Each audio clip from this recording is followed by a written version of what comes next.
am honestly trying to process the news that I have gotten today. I am recording this on Tuesday, June 30th, so just a couple of days before it goes out. And what do you mean? What do you mean? Colleen Hoover is producing Love Theoretically. Please, someone make that make sense to me. If you don't know, Love Theoretically is a book written by Ali Hazelwood. It is, in my opinion, one of her best romances and just one of the best romances I have read. Like, it's top of the charts, one of my favorite books. I actively reread that book. I never document it. Probably should start doing that, but I actively reread that book. I love it. It is such a good romance. I literally have a picture of one of the pages when he sends her like that long message about what he likes about her, even though she doesn't know that it's about her. I have a picture of that page in my phone. I put it in my planner for 2026. Like, I love that book so much. And you're telling me you're going to ruin that book for me, not only by adapting it, which we talked about book adaptations last week, but you're going to have it adapted and be produced by Colleen Hoover, who I notoriously do not like. I don't even know if I used the word notoriously correct right there. I'm sorry. I'm a little flabbergasted right now. But it's not that I don't like her. You know, maybe she's a good mom, wife, whatever. But her books, I have not liked them. And the movies have been really hard to watch. I'm not going to lie. The only reason I liked Reminders of Him is because of Tyreek Withers. I think if it would have been anybody else but Tyreek Withers, I would have disliked that one too.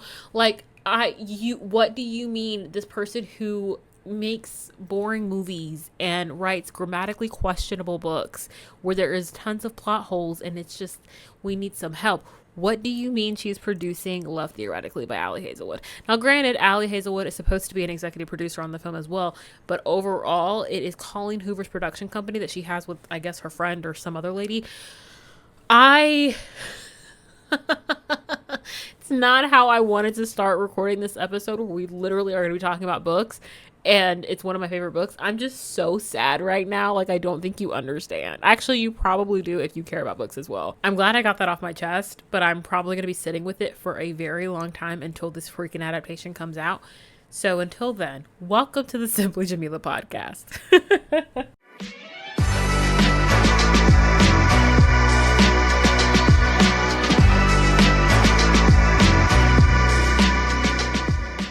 Hi, my name is Jamilah and I like to read. Let's start there. Today we are going to do my Q2 reading wrap up. I did a Q1 and I actually really, really liked it. I definitely could have done everything about that episode a lot better. But this go around, we are doing Q2 because when this episode's going up, we have entered July, which kind of starts Q3. I do my quarters based off of like the start of a regular calendar year, as in January. So my quarters are broken up into March, June, September, and then December. Like, that just makes sense to me. But I also think that a lot of things that make sense to me don't make sense to other people. So I don't know. Normally at this point, I would share some weekly wins, but I don't know if there are any. I think, there's a lot of joy surrounding the World Cup still, but I talked about that last week. I know, a lot of people have basically said that Keke Palmer put in place that she's hosting the BET Awards next year, even though I can't really tell if that was part of the skit or not. But either way, I mean, she kind of ate Drewski up with that. So Ray performed at the BET Awards for the first time, and she did Nightingale Lane. She sang the house down. Absolutely. I've rewatched that performance 4 times, and I have counted.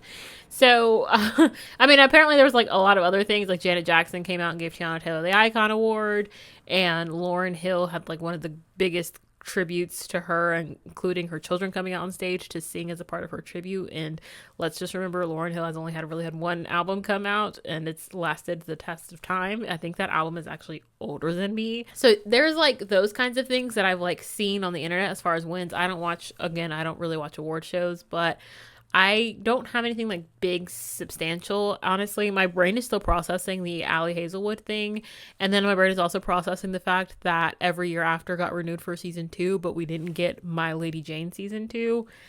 And my brain is also processing the fact that the Supreme Court voted, I guess, 6-3 to keep birthright citizenship as is, but it should have been a unanimous decision, and that means that 3 people are absolute garbage, and we have to lock the heck in. The way we locked in on bringing Carl back on a Love Island is how we need to lock in for all political elections, from the local level to the get these people out of here level at the Supreme Court. Okay, we gotta lock in. The government right now just needs an entire facelift, and not the botched kind. Like right now it's botched. It needs all of the plastic out. It needs the plastic out. We are not here to talk politics or any of the things. We are here to talk books, like I said. I am excited to do this wrap up. I didn't realize I'd read that many books until Storygraph was like, you exceeded your reading goal for the year. Oh. Oh, granted, my reading goal was only 20 books because I just anticipated that I would not have downtime this entire year. I thought I was just going to be go nonstop between multiple jobs and school. And yet I have apparently had enough downtime. And I've been working the summer camp.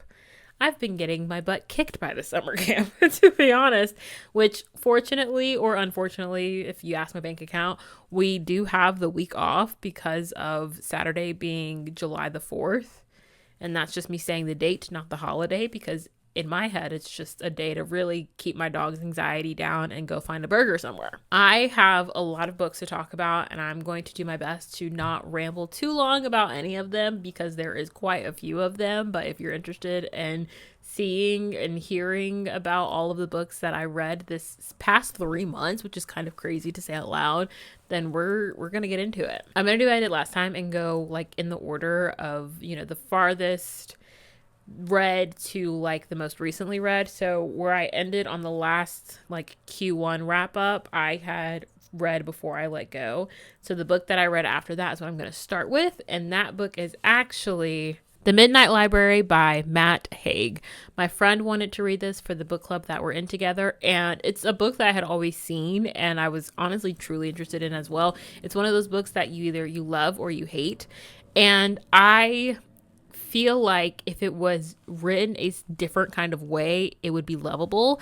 However, Nora is our main character. She is the one going through the Midnight Library, and she sucked. Just to be straightforward with you, she sucked. We learned the lesson that the book was trying to teach us kind of early on, and yet it kept going and it kept trying to teach us the same freaking lesson. Like, let it go, girl. We got it. We figured it out. Unless you're going to teach me something new, why is this book as long as it is? Why is it as unnecessary long as it is? And then for it to have the ending that it had, which was like kind of a letdown. I mean, you know, glad Nora kept going and like lived and everything, but there was just some things about it that could be improved. There were some really good quotes in it. Like, there were just great quotes. If we took the quotes out and had them individually, like on, I don't know, a different like Pinterest picture or Hallmark card or something, like the quotes were great. But overall, it was not a vibe. And I have my storygraph pulled up. If you're not following me on storygraph, I definitely recommend. I'll have it linked if you want to follow me. I'm a big storygraph user. No shade to Goodreads. I literally talked about this last episode, but Goodreads is just very aesthetic. It's not aesthetically pleasing, and I love Storygraph because it gives you like the logistics of like you and what you read, the pace of the books, how many pages you read, the genres. Like, it just really breaks it all down. It's just so nice. It asks you questions like to do the pacing and like how you felt about the book and different things like that. But it doesn't ask you to like write anything out. You don't have to if you don't want to. And I like that. I like that I can leave a review without typing out like some sort of sentence or paragraph, you know, because that's what this podcast is for. It's for me to verbally say everything that I would have typed. So big storygraph girl over here. But anywho, I gave The Midnight Library 3.5 stars out of 5. And low-key, I kind of want to like drop it a little bit more because after we met with book club and talked about it, I was like, ooh, she's making good points. She's making good points. This needs to come down.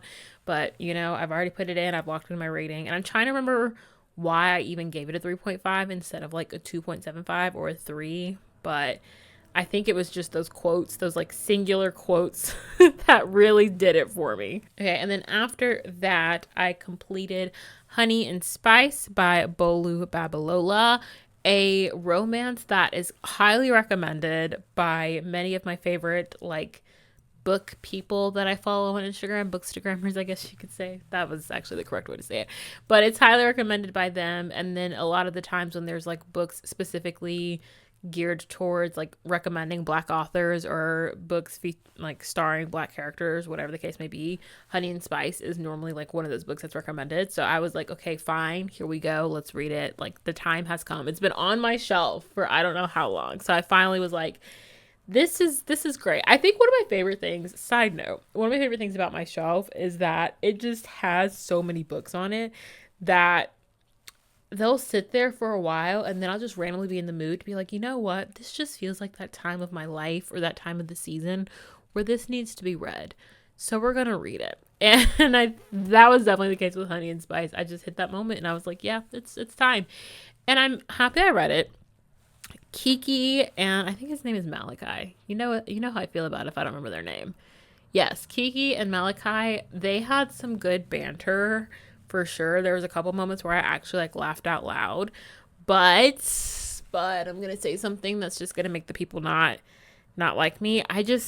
There was something about it that I just did not fully vibe with. It just felt very like meh. Like, I honestly only really liked the book when Malachi was on the page. There's nothing wrong with Kiki. She's great, but I think what made the book stand out and like really had me feeling things, because for the most part I didn't really feel anything. I just felt like I was reading, but when a book makes me feel something, I absolutely love it. However, I only felt things whenever Malachi was on my page. Another reason why I struggled with like liking this book and reading it is because I am not any sort of African. I'm Black, and my ancestors came on a boat in slavery and all that jazz. But I'm not like actually African, and I'm definitely not from the UK. And a lot of the verbiage in here was from that side of the pond, the other side of the pond. Am I saying that right? I don't know. But there was just a lot of lingo in here that I just simply did not know or simply did not understand. Googling it was like fine. I think if you have to Google words from a book, that's great. That means that you're expanding your vocabulary. However, it got to a point where like Google was fully translating a whole different language, and I was like, this is beyond me. So that was another thing that kind of made me just like, I can't get down with it the way that people said that I would, basically. So I ended up giving it a 3.75 out of 5 because it's not bad. It was so close to being a 4-star, but I think that just kind of language barrier, it just was not working for me. And then Kiki was good. She wasn't bad or anything. She definitely wasn't Nora. Nora was insufferable. But Kiki was there, but I think the story was great whenever Malachi was present. Wow. There's actually a lot of romances in this pile now that I'm looking at it, but I like reading romance, so you'll be all right. Okay. And then after that, I read In Her Own League by Liz Tomford. Now, I loved Rewinded Back by Liz Tomford. I also need to note that I have not read the entire Windy City. Whoa, I can say it. I have not read the entire Windy City series. I truly have only read Rewinded Back, and apparently that's not even the best book from the series. However, I love Rewinded Back, so if I love Rewinded Back, I'm sure I'm going to love the rest of the series. With that being said, In Her Own League was not my favorite. It was literally, when I say like average, like purely average. I didn't feel anything. I mean, they bantered, but like cool. It is an age gap romance. I like how it was an age gap. Wow. I need water or something. I like how it was an age gap romance, but it wasn't thrown in my face like Problematic Summer Romance by Ali Hazelwood. Now that one, it was like every other chapter we were being reminded that he was so much older than her. He is older than her in this one, but it's not thrown in my face. It's just, I don't know. It was very average. I mean, I don't remember their names. I'm the impact a book did or did not have on me if I can or cannot remember the character's name. So Reese and Emmett, that's right. Yeah. It's not a part of the Windy City series. It's just kind of like the mildest spinoff. Like, it's just kind of its own little third. And I bought it because I liked the sprayed edges and I liked Liz Tomford's writing. And this is nothing against her writing. She's a fantastic, fantastic author. I think the actual story just wasn't anything worth writing home about. With that in mind, I gave it a 3.75 out of 5. And then this next book, this was my New York book in April. It is A Show for Two by Tashi. I don't know how to say her last name, and I'm not going to try. I met a lot of people on public transportation while I was in New York. And each person would, once we got into the conversation enough, they asked me if I liked this book. And I would be like, no. But I am someone that I will keep reading something, even if it is not my favorite. And I was excited about reading it because just based off the cover alone, there is like diversity and it's a diverse couple. Now, again, don't remember the character names, which is really bad. Okay, Mina. There is Mina and another Emmett. I guess I have a thing for Emmets. I don't know. But Mina is the one telling our story, and is she Muslim? I think she's Muslim. No, she's definitely Muslim. Mina is Muslim, but she's not like, how do I explain this? Like, her parents are way more Muslim. She's not like actively practicing. Her parents just kind of are, and she's like in the household with her family. She wants to be a better Muslim, basically, but it's like present in her verbiage and things like that. And then Emmett, I want to say, is like Korean and white, possibly, if not just Korean. Very much so diverse. The thing that irritated me about this book, and it's not even with them two only, there's other characters in this book. There's a black guy, there's a standard white guy, girl.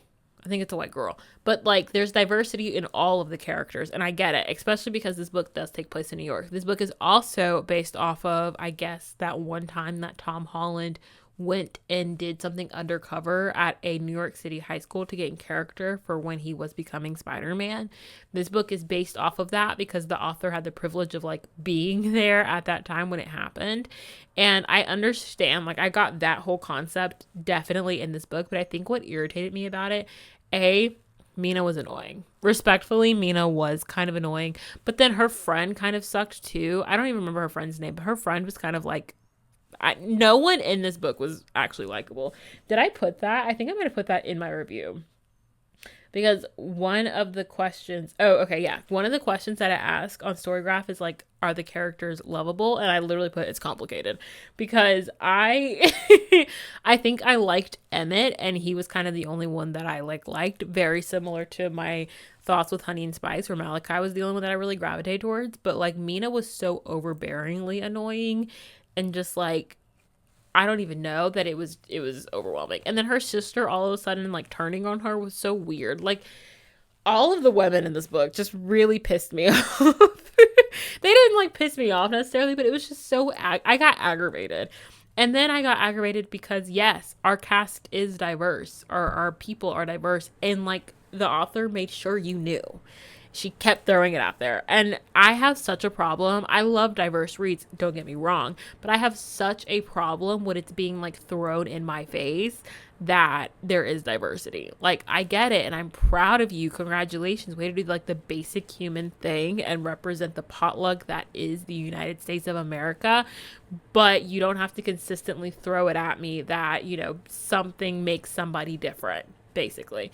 So that was my beef with this book. That was my beef. I liked the epilogue. I liked that we got an epilogue, especially because these are supposed to be, like high school aged, going to college students, which that's honestly where Mina became very annoying, because she was so obsessed with like leaving New York to go to USC. And then, spoiler alert, doesn't even make it into USC. Like that, we go on this big old journey for her to not even get to where she was being annoying about going. I ended up giving it a very average rating of 3 stars because it wasn't horribly written. Honestly, it was very well written as far as like grammar and just being able to like understand the flow and the plot and everything. Like, it was very well written in that sense. It's just like the people, I guess. The people. Okay, next up, Onyx Storm by Rebecca Yarros. It's the 3rd book in the Empyrean series. The first one is Fourth Wing, the one that everyone talks about. And then there's Iron Flame, the second one, the one that I fought for my life to finish. And then we have the 3rd one, which is Onyx Storm, this one right here. And apparently, and she said this, and it stresses me out, Rebecca said that if you don't want to see Xaden in his villain era, skip book 4. I need to talk to my friend because I low-key want to skip book 4. I can't afford to see Xaden in his villain era. I can't. I mentally, emotionally, physically cannot afford to see that. My spirit cannot handle it. My spirit cannot handle it because he is why I love Fourth Wing. He is why I love the first book. Okay. And fighting for him to not turn into Venom is why I loved him in this book. He was fighting. He was adamant. He was loyal. He was like, no one's going to touch violence. No, that's my girl. Like, I'm sitting here. Sorry. I'm breaking. I'm glitching. I was swooning so hard over this man reading Onyx Storm. I cannot afford, as I said, I cannot afford to see him in his villain era. I will not survive it. I will not survive it. I loved it a lot more than Iron Flame. Is it Fourth Wing? No. I honestly, truly do not know if any book will top Fourth Wing in this series, but Onyx Storm is 3,000 times better than Iron Flame. And what's crazy is that it's been so long since I've read Iron Flame, and I was able to read Onyx Storm and like pick back up on everything that happened in Iron Flame. With that being said, I love the fact that in Onyx Storm, we don't really get a lot of Jack Barlow, which is very exciting. And what the biggest thing that I liked about Onyx Storm is just like the journey that we go on, because we're trying to help both Andarna and Xaden. Andarna is trying to find her kind, and we're trying to find a cure so that way Xaden doesn't become Venom. And I love the journey that we go on. Like, this is the kind of world building that I like, where we're going to different, I don't know if it's islands or just like subsections. Low key, I don't understand how it's laid out, but I just know we're going to different parts of this world. And I think what's so amazing is that we are Rebecca spends the perfect amount of time describing each place without it getting lost and boring and confusing. And we get a sense of the culture and the people with every place that we go to, and how they're all different. Like, she did such a fantastic job writing that and explaining like each person and the connection, the history, all of it. Like, I mean, truly amazing. So I think that's one thing that I absolutely loved about Onyx Storm, is just that journey that we go on. I knew we had to end on a cliffhanger, but that does not mean we didn't need the cliffhanger that we got. Let's just say that. I feel like she rushed it. And again, I understand needing a cliffhanger, and I'm hoping that maybe there is a better explanation. I would say in book 4, babes, I'm so serious about not reading book 4. I don't know. It's up to my friend at this point. I'm gonna be like, hey, queen, we've read the other 3 books together. Are we gonna suffer through book 4? Because I don't know if I can make it. But hopefully the beginning of book 4 kind of fleshes out the ending of this book, because it was just so incredibly rushed. And I saw some theories online involving Imogen that have me looking at the ending in a completely different way. Still upset about it. Probably more upset after reading some of those theories online, but they actually make sense, and that's even scarier. So, I don't know if I can. If they're correct, I might be done after Onyx Storm. I'm not gonna hold you. I did rate it 4 out of 5 stars. It honestly is because that ending was just really like, yikes. I mean, I knew we were going to have, someone was going to get defeated. Some version of an enemy was going to get defeated. That happened. That was very predictable. But it was just, I honestly, like, it lost a whole star for the ending. That's how serious it is. Because I just was like, this is not, no, baby. No. The next book I read, I don't have, because I finally got a library card. Oh, yep, she's a local. Don't know if she's proud of it, but she's a local. I got a library card, and when I got my library card, I read The God of the Woods. That's the first book, and honestly the only book that I've really checked out from the library. I read it for a local community book club that I'm in, and it was one book that I had like always been interested in, and so I was like, yeah, I'm actually going to read this book. Our July book is Red Rising. I'm more than likely not going to read it just because it's not something that I'm like super interested in. I know book clubs are all about like expanding your mind to different genres and stuff, but baby, when I'm on summer break and I have a limited amount of time to read as much as I want, I'm not going to read a book to expand my horizon, especially if the synopsis doesn't sound as amazing as I thought it would. And I learned myself, that was English. Yep. Something I learned about myself this past weekend is that I tend to like read books based off of their covers. Like, I know you're not supposed to judge a book by its cover, but I've learned that I do that, and Red Rising, just the cover doesn't do it for me. But that's not what we're here to talk about. We're here to talk about The God of the Woods, the book that I did read from this book club. The book that I read, and I actually liked the way it was written. Several people in the reviews said that it confused them, like the time jumps and the different perspectives. I liked the way that was written. I will say there were time jumps within the time jumps. Now that was confusing to read, and that was probably the only time that I ever got confused reading it. But besides that, I like the way it's split into parts. I think the way it is like physically written is amazing. I guess what I didn't really like is the direction the story went in. A lot of people were like, oh my goodness, the plot twists, there's so many. I didn't see this coming. I didn't see that coming. And I'm going to hold your hand when I tell you this. If you paid attention, you could see it coming. You could. And that's not on like criticizing a book or, I'm not calling you slow or nothing like that, but like legitimately, if you paid attention, you would have figured out what was going to happen. So there wasn't really any plot twist to me. The way it ended, you could have honestly, it was one book where you could have had an open ending because you kind of could figure out like how it was going to go. There was really no reason to add that final, like, just in case you didn't figure out how it ended. Yeah, like it was not needed. So overall, I gave it a 2.75 out of 5 stars. And it was the first like lowest rated book that I think I've had this year. I love a good thriller. I love a good like mystery. I love like trying to figure it out. I love when it is like so many people involved. Like I really do like that. The direction that the story went in, I was like, okay, like you could have done something really, really cool with this and you didn't. Okay, and the next book I read, it's literally because the Dollar General next to me is closing and it was like 50% off, and I was like, well, I'm here and I want something to read with my ice cream. The next book is Practice Makes Perfect by Sarah Adams, and for some reason my brain wants to say Sarah McAdams, and I don't know who Sarah McAdams is because it's Rachel McAdams, but that's a separate thing. Really? I don't have much to say about this. When I say like standard, stereotypical Hallmark rom-com, like that's exactly what it is. There's not a diverse cast of characters. He's a bodyguard. I mean, her whole thing is that she secretly likes reading romances, and they're like pirate romances. Cool. There were some moments that were actually like funny, and I liked being in, I think again her name is Annie. Yeah, I liked being in Annie's like brain. But like within the first few pages, I got irritated because she mentioned multiple times that she had social anxiety.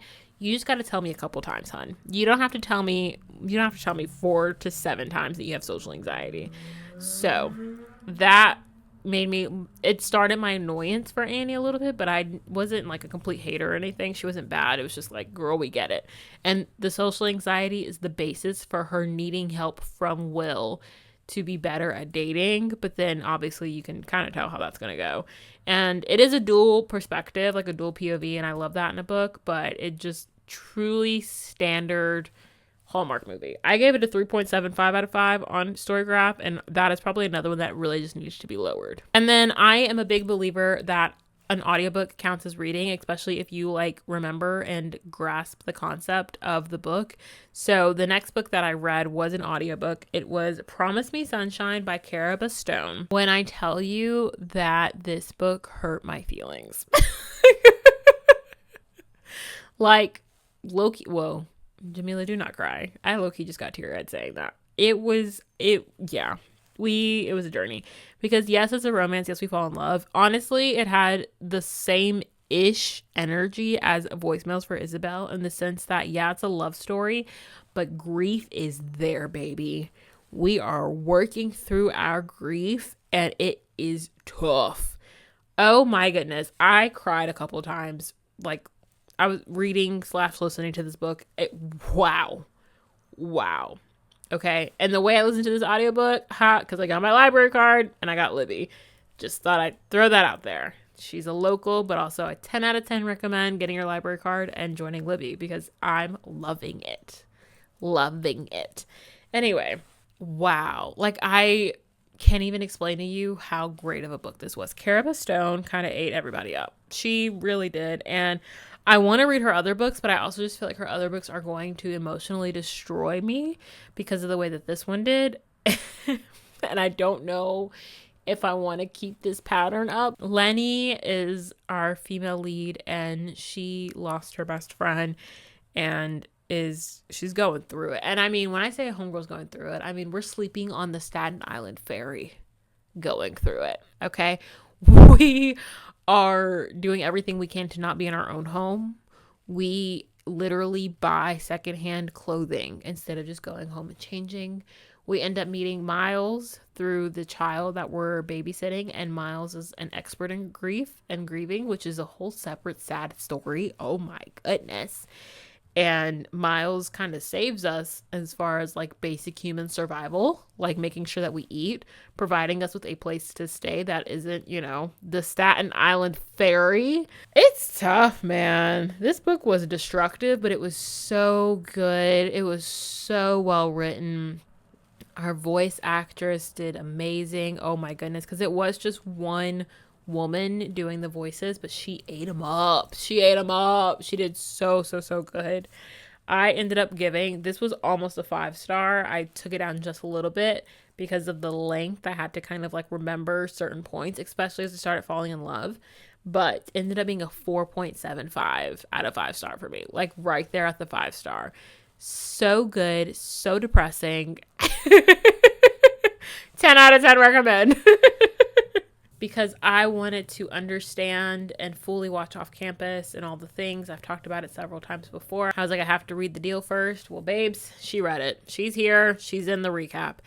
And I am not going to talk about Off Campus, the show, because I talked about it a lot last episode with like the book adaptations about how well Louisa Levy did with keeping the bones of this book, and how the TV show is honestly better than the book. And I will say, I mean, it is like you took a book off Wattpad and you were like, we're going to make a few tweaks, but like you should publish this. And that's exactly what the deal is. It very much so reminds me of things that I read, gosh, I'm about to age myself, 10, 11 years ago when I was reading on Wattpad actively, like my life depended on it. That's what the deal reminds me of. It's very much so hockey version. I didn't necessarily hate it. I think that the show is going to definitely make this book better. And like maybe even the whole series. I'm undecided on if I want to read the whole series. It wasn't poorly written in like the grammatic, like sentence structure sense of it all, but it wasn't like plot wise, girl, we were trying to throw everything in there that was like a cliche and a stereotype. We were doing everything we could. Also, book wise, the cast is not that diverse. So, which I mean, on the show, there's very much so a kind of a lack of diversity. There's a little bit there, but not much. I will say the whole like subplot with Cass or Cassidy and MJ, that was just kind of weird.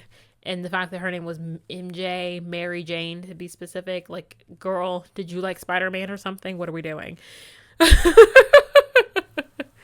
It wasn't bad by any means. It just was not great. It wasn't noteworthy. It was not Promise Me Sunshine.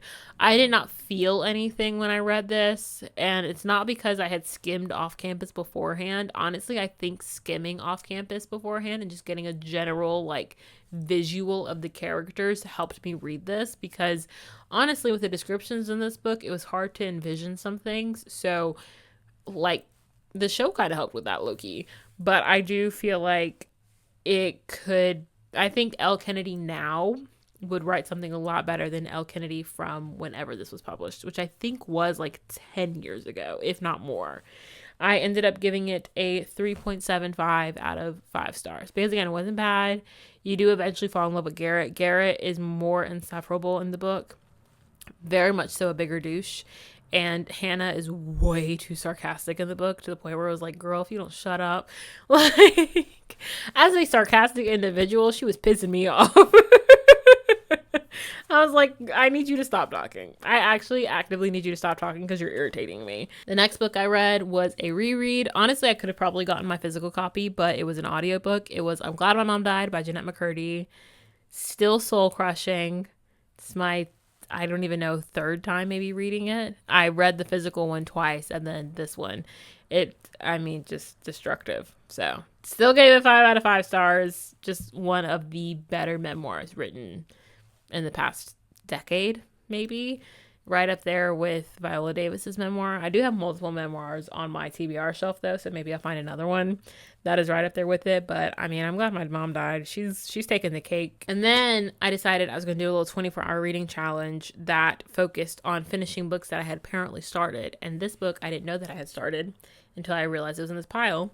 So I was like, okay, let me finish it in like this 24-hour reading challenge, which will eventually make its way on YouTube. And this book was Wildflower by Drew Barrymore. Speaking of memoirs, I looked, and this is from 2015, because I will say in this book, she's definitely married. In 2026, she definitely is not. And that's not me being mean. It's literally just like factual information. She talks about it all the time. I struggled with this in the sense that it felt as if I was reading the simplistic work of a child.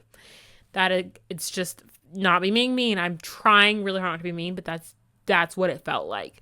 There's several paragraphs where there's just so many exclamation points. There's things in all caps, like we're screaming. I mean, it's intense. And in the beginning of the book, she says it's not a memoir. She says it's a collection of stories. And it's okay, cool.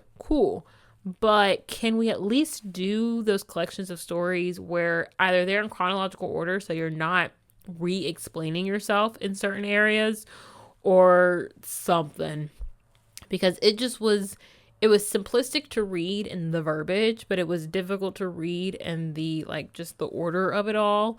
And I ended up giving it 2.75 out of 5 stars. It is a book that is going back to wherever I got it from. And then another book I finished in that challenge was Blackout. It is really cool. It's a collection of short stories by 6 different authors. So Danielle Clayton, Tiffany D. Jackson, Nick Stone, Angie Thomas, Ashley Woodfolk, and Nicola Yoon.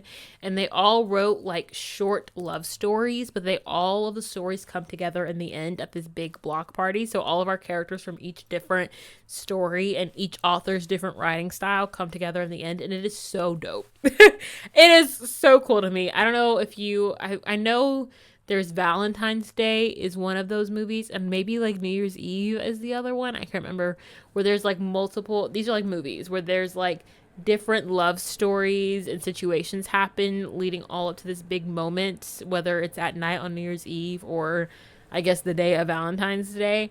But even though we have these individual stories, it turns out all these characters know each other or somehow all connected. And that's exactly what this book is. It's like those movies, but the black version, to be honest. And it takes place in New York. And it's just so well written. It happens during an actual blackout. And I loved it. Now, I think it's hilarious that the person that we're all trying to get to and the person that's connecting us is named Twig.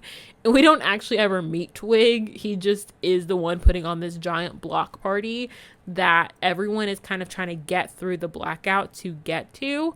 But along the way, they're falling in love with other people. It's just great. I think it's great because it just describes different situations and different types of black people. I know that sounds insane, but even though this book takes place in New York, we have the couple coming up from Mississippi on a school trip, and there's all sorts of love in it. Of course, there's heterosexual love, but then there's queer love, which is so nice, and it was so well written, and that's in multiple stories. There's choose yourself love, which was so beautiful. I mean, it just so well written. I absolutely loved it. I ended up giving it 4.25 out of 5 stars, and it's less than 300 pages, way less than 300 pages. I could easily reread this book again, right now. Maybe make it the annual Black History Month book or something. Maybe the annual Juneteenth book, because it takes place in summer. But something, because it is a very good, well-written book. And then after that, I finished Silver Linings by Violet Page, which I loved. Okay? I loved this book. I think, and this is going to sound so bad, but I'm also way closer to 30 than I am 20. I'm very much so an adult, so I can say these kinds of things. It is one of the reasons that I love Theoretically.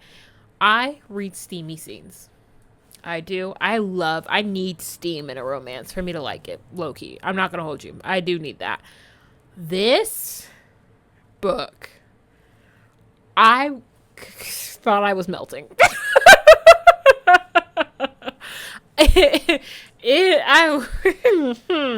I was hot and bothered. Wow. Wow.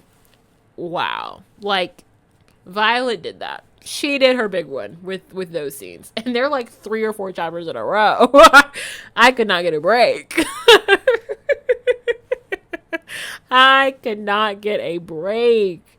Wow. So good though. But beyond that, the build up to those scenes, the way that Hendrix and Silver like get to know each other and fall in love. Also, notice how I was able to like say their names without having to look at the book.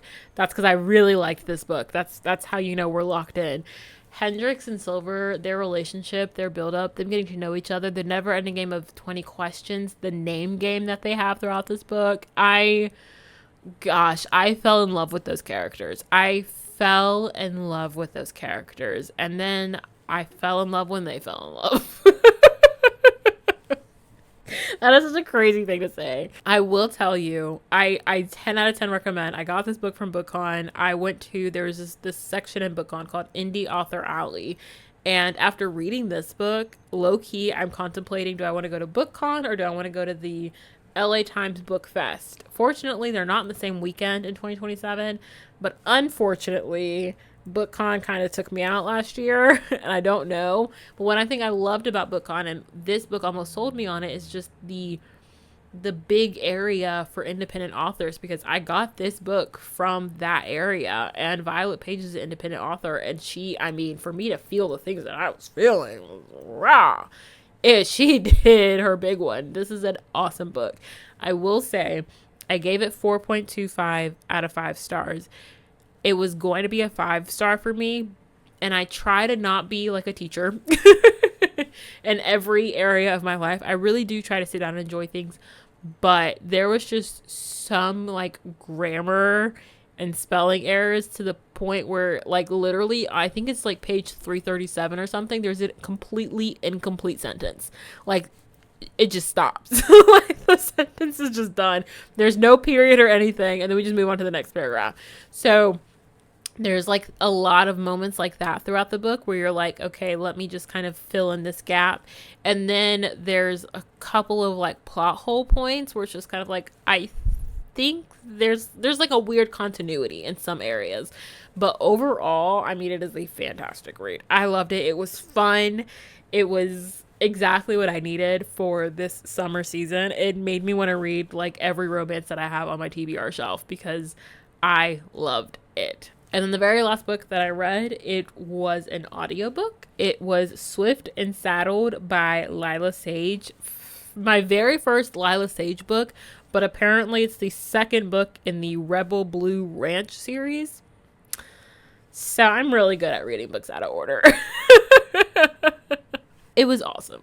I really, really enjoyed it. I had so many different reactions to different points. It was quick. It was a very quick like read. I think it was only like a 6.5-ish hour audiobook. Wasn't bad at all. It didn't have an unnecessary third act breakup, which also Silver Linings, the previous book I talked about, it did not have a unnecessarily third act breakup, which I loved. When romance books don't have that, I feel so good. I feel like we're healing in the romance category, because why are we breaking up for no reason? Why are we breaking up for a day and spending 3 chapters talking about it just to get back together? Like, don't get me started. Actually, I don't want to talk about it because I get really annoyed with third act breakups when they're not necessary. And 90% of the time, they're not. So I liked the fact that both Silver Linings and the Lila Sage book, Swift and Saddled, didn't have one. Now, did she run away? Absolutely. But Wes was like, I'm going to go wait. Because he knew she was going to come back. Oh my goodness. I loved Wes. I loved him. This might sound absolutely insane, but I loved that he was our like mental health representation. Representation? Yeah, that's right. He has depression. He talked about like the clinical diagnosis that he got with depression, how he like copes, how it's better, how some days are bad. Like he just so beautiful. Beautiful. And to have that be from like our man, the man that we're gonna fall in love with, I loved it. Now, Ada, she had some character, she had some self-esteem issues, and that was from her divorce, which I will say that was one thing that kind of like annoyed me, is that her ex-husband called her out of nowhere and we never found out why. We never found out what this man wanted. He just called us at the end of the book, ruined our sexy moment, and that was it.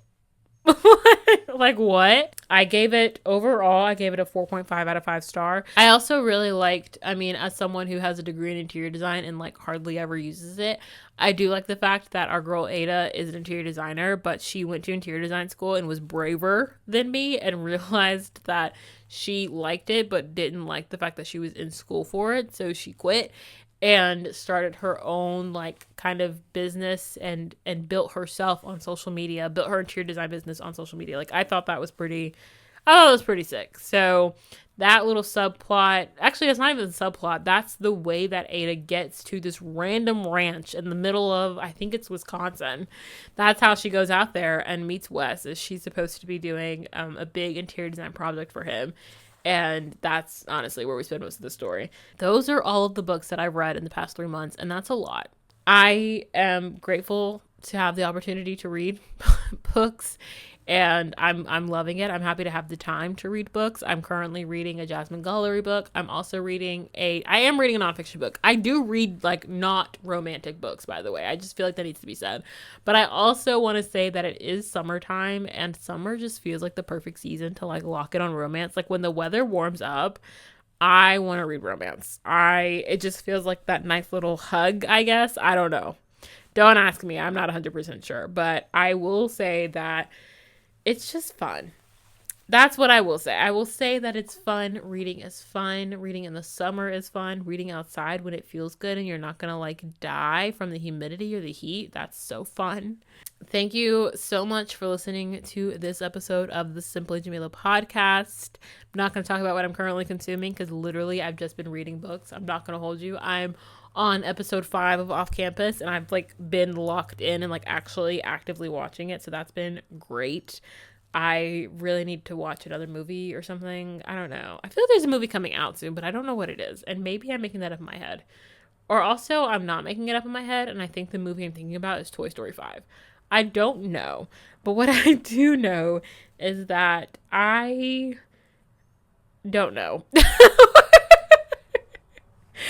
I don't know what's going on. Thank you so much for listening again to this wrap up, and I am excited for Q3. I'm ready to see what it has in store. So I will talk to you super, super soon. I will be in your ear next week with a new episode of the Simple Jamilah podcast. I am kind of good at this. I don't know. Maybe not really. Okay. Bye.